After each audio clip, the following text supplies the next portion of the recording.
प्रेम इस अनंत ब्रह्मांड में किसी ने किसी से नहीं किया हो। राधा रानी धरती पर जब अवतरित हुई, राधा रानी गर्भ से पैदा नहीं हुई थी, अवतरित हुई थी। भगवान अवतरित होते हैं, गर्भ से पैदा नहीं होते जी। तो माँ कीर्ति और वृषभानु जी जो उनके पिता हैं, ये बड़े दुखी रहते थे कि कोई संतान नहीं। तो यमुना महारानी से माँ कीर्ति मांगती थी कि एक संतान चाहिए, और उस समय के बहुत अमीर व्यक्ति थे वृषभानु जी।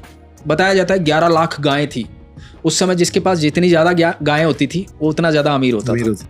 नंद बाबा के पास 9 लाख गायें थी, ऐसा बताया जाता है। तो वृषभानु जी बहुत अमीर थे, राजा थे उस समय वहां के, संतान नहीं थी, दुखी थे। तो एक दिन माँ कीर्ति सुबह स्नान करने गई तो देखा कि यमुना महारानी जिस तरफ बह रही है उसके विपरीत में एक कमल का बड़ा फूल बहता हुआ आ रहा है। तो बड़ी अचंभित बात थी कि विपरीत दिशा में बहता हुआ कमल का फूल कैसे आ रहा है सुबह सुबह। और वो बहता बहता माँ कीर्ति तक पहुंचा।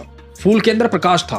तो माँ कीर्ति देखती रह गई, डर गई, घबरा गई कि ये फूल के अंदर किस प्रकार की रोशनी है। तो जब माँ कीर्ति के पास वो फूल पहुंचा, सूरज की पहली किरण आई और वो फूल खिल गया, उसकी पत्तियां खुल गई। और पत्तियां जैसे ही खुली तो अद्भुत तेज लिए हुए अनंत ब्रह्मांड की सर्वेश्वरी वहां पर विराजमान राधा रानी, लाडो रानी उस कमल के फूल में। देख करके माँ कीर्ति पागल हो गई, गोदी में उठाया। राधा रानी बड़ी अचंभित थी, कोई शब्द नहीं आ रहा था मुंह में, सूझ नहीं रहा था ये हो क्या रहा है। इतने दिनों से यमुना महारानी से मांग रही थी मैं, मुझे संतान चाहिए, संतान चाहिए। दौड़ी दौड़ी वृषभानु जी के पास गई, सुनो हमें यमुना महारानी ने संतान दी है, ये देखो कौन आया है। और वृषभानु जी ने जब देखा लाडो रानी को, वृषभानु जी भी पागल हो गए, जोर जोर से चिल्लाने लगे, हमारी पुत्री आई है, हमारी पुत्री आई है। पूरे महल में कह दिया उत्सव मनाओ, हमारे यहाँ पुत्री आई है। उत्सव की तैयारी की गई। कुछ देर बाद पता लगा कि बच्ची जो है आंखें नहीं खोल रही। थोड़े चिंतित हो गए वृषभानु, पल भर के लिए चिंतित हुए। फिर कहा कि कोई बात नहीं, ये जैसी भी है हमारी बच्ची है।